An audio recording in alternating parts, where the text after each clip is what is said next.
Welcome to ஸ்ரீமுத்ரா. நாம் இன்றைக்கி பார்க்க போகிறது முள்ளங்கி சட்னிங்க. குழந்தைங்க காயெல்லாம் அதிகமாக சேர்த்திக்க மாட்டாங்க. இந்த மாதிரி சட்னியாக செஞ்சு கொடுத்து பாருங்கள், கண்டிப்பாக சாப்பிடுவாங்க. இந்த முள்ளங்கியிலங்க நோய் எதிர்ப்பு சக்தி அதிகமாக இருக்குது.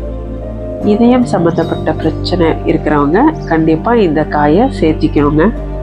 வாங்க இதை எப்படி செய்யலான்னு பார்க்கலாம். உளுந்தம்பருப்பு, கடலைப்பருப்பு, தேங்காய், சின்ன வெங்காயம், வரமிளகா, முள்ளங்கி இதெல்லாம் வச்சு தான் செய்ய போகிறோம். புளி, உப்பு.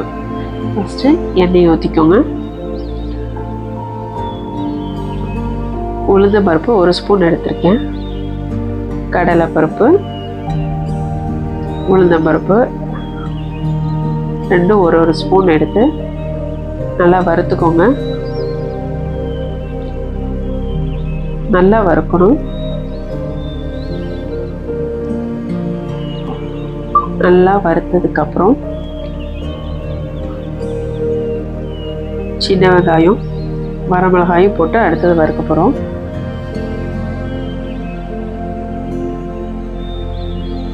சின்ன வெங்காயம், வரமிளகாய் ஒரு 7 எடுத்திருக்கேன். சின்ன வெங்காயம் ஒரு கை எடுத்திருக்கேன். நல்லா வறுத்துருங்க. இந்த சட்னி சாப்பிட்றதுனால நல்லா பசி ஆகுங்க, நல்லா ஜீரணமாயிடும், நல்லா பசி ஆகும். முள்ளங்கியில் கால்சியம் சத்து ரொம்ப அதிகமாக இருக்குங்க. இது நல்லா வதக்கிக்கோங்க. நல்லா வதக்கினதுக்கப்புறம் தேங்காய் எடுத்து தேங்காயும் சேர்த்து நல்லா வதக்கிக்கோங்க. தேங்காய் சும்மா கொஞ்சம் காமூடி போட்டிருக்கேங்க. நல்லா வதக்கி தனியாக எடுத்து வச்சுக்கோங்க. இந்த சட்னிக்கு முள்ளங்கி சேர்த்து செய்கிறதுனால ரத்த ஓட்டம் சீராக இருக்குங்க. நம்ம அதை தனியாக எடுத்து வச்சிட்டோம். அடுத்தது முள்ளங்கியை தனியாக வதக்கிக்க போகிறோம். முள்ளங்கி பச்சையாக 2 முள்ளங்கி எடுத்து நல்லா சீவி வச்சுருக்கேன். வெள்ளை முள்ளங்கி தான் எடுத்திருக்கேன். வெள்ளை முள்ளங்கி தாங்க ரொம்ப நல்லது உடம்புக்கு. டேஸ்ட்டு வந்து பிங்க்கு நல்லாயிருக்கும். ஆனால் வெள்ளை முள்ளங்கி உடம்புக்கு ரொம்ப நல்லது. வயிறு உப்பசமாக இருக்கிறவங்கெல்லாம் இதை அடிக்கடி சேர்த்திக்கலாம் உணவில். மலச்சிக்கல் பிரச்சனை இருந்தாலும் சரியாகும். உடம்பு ஆரோக்கியமாக இருக்கும். இந்த சட்னியை வந்து செஞ்சு பாருங்கள்.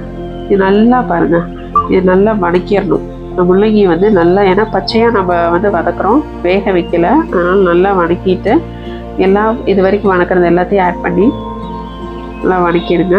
வதக்கிட்டு புளி உப்பையும் சேர்த்து எல்லாம் ஒன்றா சேர்த்து வதக்கிட்டு, புளி சும்மா ஒரு துளி போட்டால் போதுங்க. உப்பு காரம் உங்கள் சுவைக்கு ஏற்ப மாதிரி போட்டுக்கோங்க. போட்டு தனியாக எடுத்து அரைச்சிருங்க.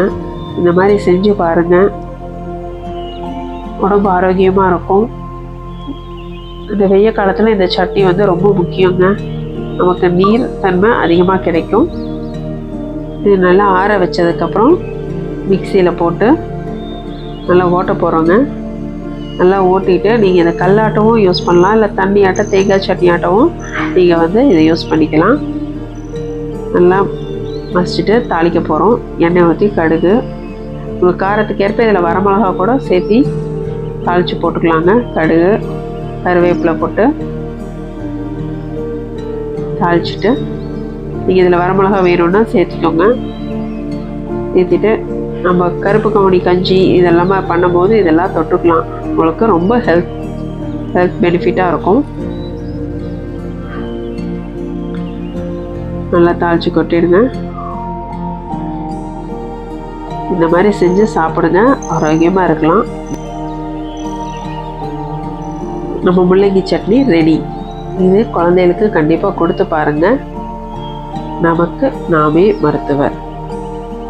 லைக் பண்ணுங்கள், ஷேர் பண்ணுங்கள், சப்ஸ்கிரைப் பண்ணுங்கள், பெல் ஐக்கானை கிளிக் பண்ணுங்கள். நன்றி.